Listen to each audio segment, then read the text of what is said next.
What's going on, guys? Krahu here, and welcome to some Mirage gameplay from the map pack Revolution on Black Ops 2.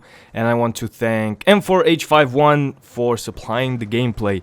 You know, if I'm gonna show you Black Ops right now, I really want to show you what's fresh and new. And with this map pack, it's you know, it's quite good. It's still quite fresh. A lot of people are enjoying it, but this is not why we're here. Oh yeah, and of course, the person who supplied the gameplay, the link is in the description. Check him out.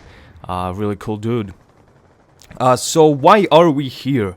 You probably see by the title that this discussion, and I promised you guys this discussion a while back, and I really want to get you guys involved in the comment section below, just to get your thoughts, and please no fanboy wars of what's better, PS4 or Xbox 360, or I mean, you know, Xbox 720 or whatever it's going to be called. This is just straight up discussion. Also, if you're not a console fan, if you're PC only, that's fine, just don't start being a fanboy. Anyway, we have some specifications that have been supposedly leaked in regards to two consoles, and specifications are really what's key to determine what a console can and cannot do. So first things first, a lot of people were worried about consoles staying at 30 frames per second, and this is not supposed to be the case. The next-gen consoles, PS4 and the Xbox 720, will be running games at 60 frames per second, which is, you know, understandable because obviously they have to make strides forward and not, not go back on just 30 frames per second. We want more, we deserve more, and they're pretty much delivering. Also, the price range. Xbox 720 is supposed to be anywhere between $300 and $350, but this may go up to $399, and PS4 is supposed to be around the price range of $399 as well.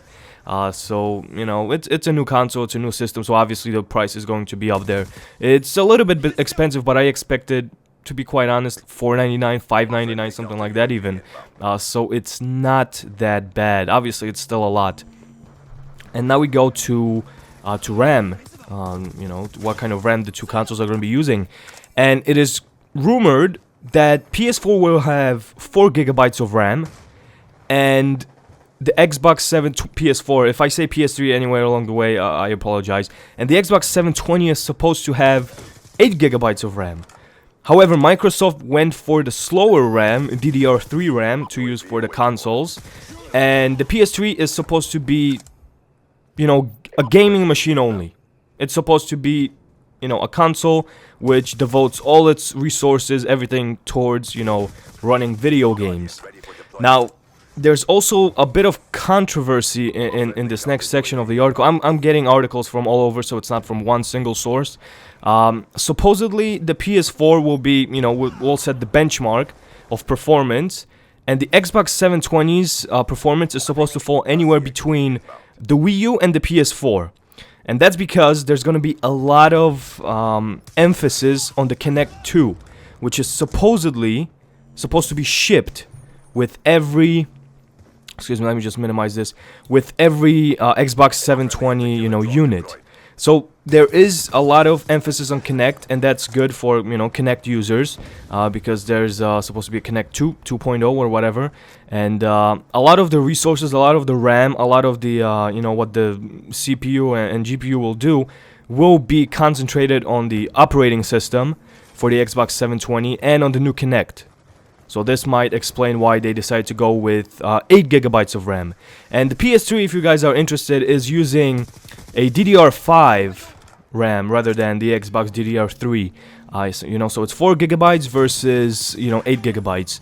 PS4, excuse me, is supposed to be having, you know, like I said, it's supposed to be really focused on you know, video games and core gaming. Operating system, well, as you guys can see from the PS3, it's very simple operating system. Xbox 360 is, Xbox 720 is supposed to be more core oriented on just in general the experience of you navigating through the menus.